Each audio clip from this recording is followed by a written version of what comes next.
There are three possible methods by which the communists might take us over. One would be by a peaceful coup d'etat, as in Czechoslovakia in 1948.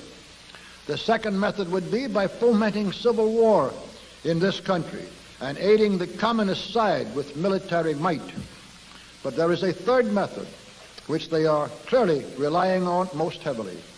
And this is taking us over by a process so gradual and insidious that communist rule is slipped over so far on the American people before they ever realize it is happening. The process in that direction is going on right now, gradually but surely, and with ever-increasing spread and speed.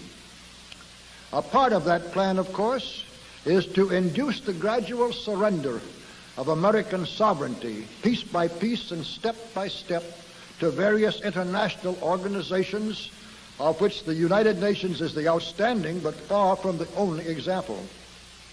But another part is the conversion of the United States into a socialist nation, quite similar to Russia itself in its economy and political outlook, before police state enforcement is ever introduced.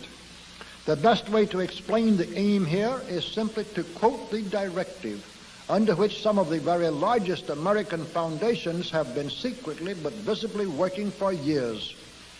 This directive is so to change the economic and political structure of the United States that it can be comfortably merged with Soviet Russia. Now, here are the communist aims for the United States. 1. Greatly expanded government spending for every conceivable means of getting rid of ever larger sums of American money as wastefully as possible. 2, higher and then much higher taxes. 3, an increasingly unbalanced budget despite the higher taxes. 4, wild inflation of our currency. 5, government controls of prices, wages, and materials, supposedly to combat inflation. 6, greatly increased socialistic controls over every operation of our economy and every activity of our daily lives. This is to be accompanied naturally and automatically by a correspondingly huge increase in the size of our bureaucracy and in both the cost and reach of our domestic government. 7, far more centralization of power in Washington and the practical elimination of our state lines. There is a many-faceted drive at work to have our state lines eventually mean no more within the nation than our county lines do now within the states. 8, the steady advance of federal aid to and control over our educational system, leading to complete federalization of our public education. 9, a constant hammering into the American consciousness of the horror of modern warfare, the beauties and the absolute necessity of peace, peace always on communist terms, of course.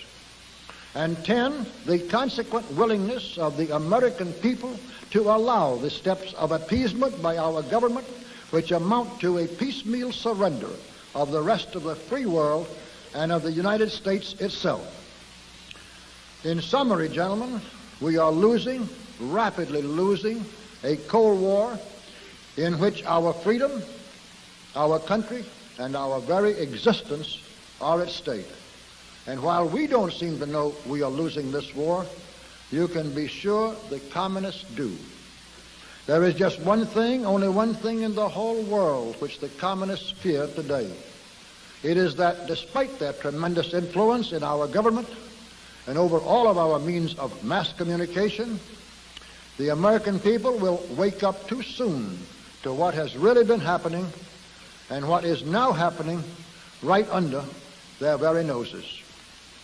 The only thing which can possibly stop the communists is for the American people to learn the truth in time.